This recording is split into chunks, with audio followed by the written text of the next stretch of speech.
এই মুহূর্তে রাজধানীর মানিক মিয়া এভিনিউতে আছেন সহকর্মী হাসান ওয়ালি, সরাসরি যাচ্ছি তার কাছে। ওয়ালি, রক্তক্ষয়ী গণঅভ্যুত্থানের মধ্য দিয়ে শেখ হাসিনার পতনের দিন আজকের এই দিনটিতেই ঢাকার রাস্তায় লাখো মানুষ নেমেছিলেন।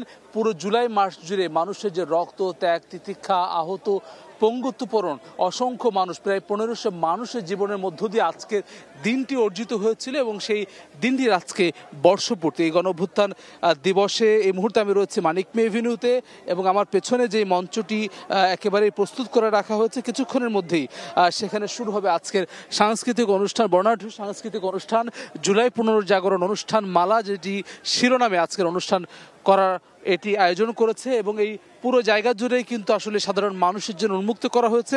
যদিও আমরা যে জায়গাটিতে রয়েছে এটি নির্ধারিত জায়গায়, এখানে মূলত যারা আহত এবং শহীদ পরিবারের সদস্যরা, অন্যান্য গণ্যমান্য ব্যক্তিবর্গ, তাদের জন্য রাখা হয়েছে।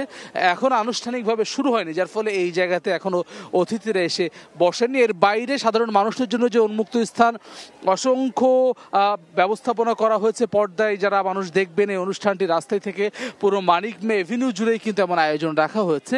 এবং একই সঙ্গে আজকের সবচেয়ে আকর্ষণীয় যে বিষয়টি জুলাই গণঅভ্যুত্থানে অংশ নেওয়া মানুষদের জন্য, সেটি এই দক্ষিণ প্লাজায়, সংসদ ভবনের দক্ষিণ প্লাজায় প্রধান উপদেষ্টা অধ্যাপক মোহাম্মদ ইউনূস জুলাই ঘোষণাপত্র পাঠ করবেন, যেটি দীর্ঘদিনের দাবি ছিল জুলাই গণঅভ্যুত্থানে যারা নেতৃত্ব দিয়েছেন তাদের পক্ষ থেকে, জুলাই যোদ্ধাদের পক্ষ থেকে, আহতদের পক্ষ থেকে, শহীদ পরিবারের পক্ষ থেকে, যাতে করে যে ঘোষণাপত্রের মধ্য দিয়ে স্বীকৃতি দেওয়া হবে জুলাই যোদ্ধাদের, বিপ্লবীদের, এবং সেটি কিন্তু আজকে বিকেল 5টায় আমরা দেখছি যে জাতীয় সংসদ ভবনের দক্ষিণ প্লাজা উন্মুক্ত স্থানে সেখানে কিন্তু প্রস্তুত করা হয়েছে। প্রধান উপদেষ্টা সেই জায়গাটিতে তিনি এই ঘোষণাপত্র পাঠ করবেন। আজকে সারা দিনব্যাপী মানিক মিয়া এভিনিউ জুড়েই কিন্তু মূলত এই উদযাপন, রাষ্ট্রীয়ভাবে যে উদযাপনের ব্যবস্থা করা হয়েছে, অন্যান্য সাংস্কৃতিক অনুষ্ঠান, রাজনৈতিক নেতৃবৃন্দ, রাজনৈতিক দল, তাদের পক্ষ থেকে নানান আনুষ্ঠানিকতা যেমন রয়েছে, সরকারি তরফ থেকে এই জায়গাটিতে বর্ণাঢ্য আয়োজন রয়েছে। শুরুতেই আমরা জানি যে এখানে ইসলামী সঙ্গীতের মধ্য দিয়ে আজকে শুরু হবে, যেরকম সাইমুম শিল্পী গোষ্ঠী বা কলরব শিল্পী গোষ্ঠী যাদের আয়োজনের মধ্য দিয়ে, সঙ্গীতের মধ্য দিয়ে শুরু হবে। এরপরে ধারাবাহিকভাবে ফ্যাসিস্ট পলায়নের উদযাপন এখানে দেখানো হবে এবং সন্ধ্যায় বিশেষ ড্রোন শোর ব্যবস্থা করা হয়েছে।